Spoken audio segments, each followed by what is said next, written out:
Hello guys, welcome to Andhra recipes. ఈరోజు మన recipe వచ్చేసి క్యారెట్ వెల్లుల్లి కారం. దీనికి కావాల్సింది 3 క్యారెట్లు. దానికి ఉన్న తోలు అంతా పీల్ చేసిన తర్వాత బాగా తురుము పెట్టుకోవాలి. అండ్ ఇప్పుడు మనం 3 వెల్లుల్లిని తీసుకొని దాన్ని కూడా తోలు తీసి పెట్టుకొని మిక్సీలోకి వేసుకోవాలి.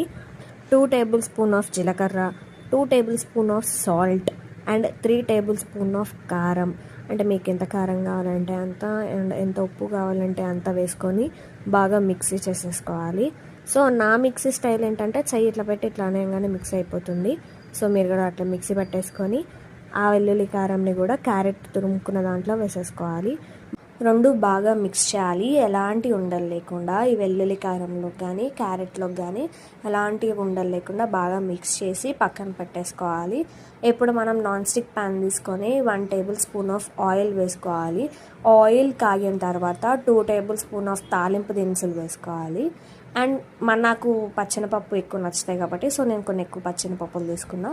అలా వేసుకున్న తర్వాత బాగా వేయించుకున్న తర్వాత ఒక 1 టేబుల్ స్పూన్ ఆఫ్ జీలకర్ర అండ్ 2 రెబ్బల కరివేపాకు ఇలా వేయించుకున్న తర్వాత మనం ఆల్రెడీ మిక్స్ చేసి పెట్టుకున్న మిక్చర్ని వేసుకొని బాగా ఫ్రై చేసుకోవాలి.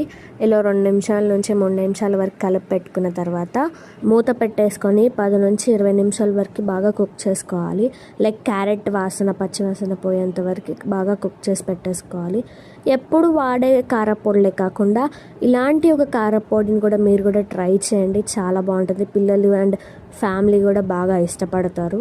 ఈ కారపొడిని వేడివేడి అన్నంలోకి కానీ దోశల్లో మనం కారపొడి వేసుకొని తింటాం కదండి, దాని ప్లేస్లో ఇది కూడా చల్లుకొని తింటే చాలా అంటే చాలా బాగుంటుంది. సో మీరు కూడా దీన్ని ట్రై చేయండి అండ్ దాన్ని నాకు కామెంట్ చేయండి, లైక్ చేయండి, మీ ఫ్రెండ్స్కి షేర్ చేయండి. ఉంటాం అలా, బాయ్.